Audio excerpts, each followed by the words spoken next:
আসসালামু আলাইকুম। চলে আসলাম নতুন একটি রেসিপি নিয়ে।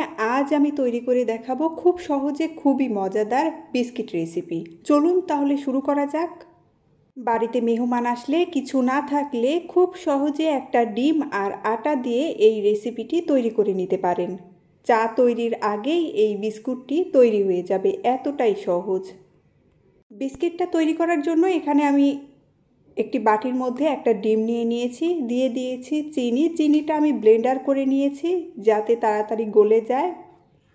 1 চিমটি লবণ, ডিমের গন্ধটা দূর করার জন্য দিয়ে দিয়েছি 1 ফোঁটার মতো ভ্যানিলা এসেন্স। এবার সব কিছু নেড়েচেড়ে খুব ভালো মতো মিশিয়ে নেব। মেশানো হয়ে গেলে এর মধ্যে দিয়ে দেব আটা, দিয়ে দেব অল্প পরিমাণে কালিজিরা। এবার হাত দিয়ে আটাটা খুব ভালোভাবে মেখে নেব। হাত দিয়ে ভালোভাবে মেখে নিতে হবে, কারণ মাখাটা ভালো হলে বিস্কিটটা তৈরিও হবে ভালো আর খেতেও কিন্তু ভালো হবে। এবার এর মধ্যে দিয়ে দেব সয়াবিন তেল। আবারও সব কিছু হাত দিয়ে খুব ভালোভাবে মেখে নেব। আমরা রুটি বানালে যেমনভাবে আটাটা মেখে নিই ঠিক তেমনভাবেই মেখে নেব। দেখুন আমি এমন শক্ত করে আটাটা মেখে নিয়েছি। এবার এটা আমি সাইডে রেখে দেব। এবার এখানে আমি একটি বেলনা ফিরা নিয়ে নিয়েছি।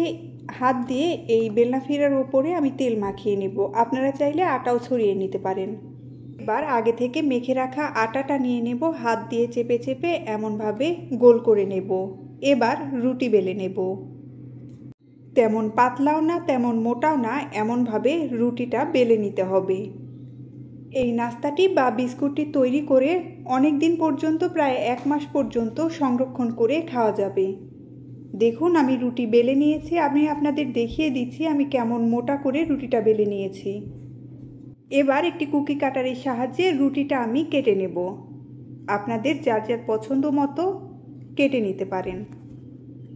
আপনাদের দেখে বুঝে নিতে হবে আমি কেমনভাবে রুটিটা কেটে নিচ্ছি। সবগুলো এমনভাবে কেটে নেব। আপনাদের কাছে কুকি কাটার না থাকলে গ্লাসের সাহায্যেও এমনভাবে কেটে নিতে পারেন। আমি সবগুলো নাস্তা তৈরি করে নিয়েছি। এবার আমি চুলায় একটি প্যান বসিয়ে দিয়েছি। এর মধ্যে দিয়ে দিয়েছি তেল। তেল যখন হালকা গরম হয়ে যাবে এর মধ্যে বানিয়ে রাখা নাস্তাগুলো দিয়ে দেব। অল্প আঁচে উল্টিয়ে পাল্টিয়ে বিস্কিটগুলো হালকা লালচে কালার করে ভেজে নেব। অবশ্যই অল্প আঁচে ভেজে নিতে হবে, না হলে ভেতরে বিস্কিটটা কাঁচা থেকে যাবে। এক পাশে ভাজা হয়ে গেছে, এবার উল্টিয়ে দেব।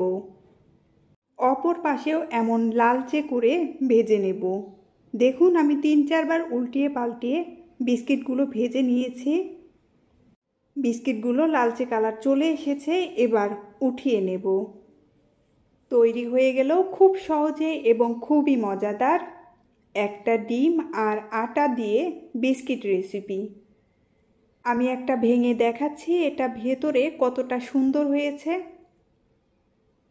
বিকেলের চায়ের সাথে এমন একটা রেসিপি হলে জাস্ট জমে যাবে। ধন্যবাদ সবাইকে।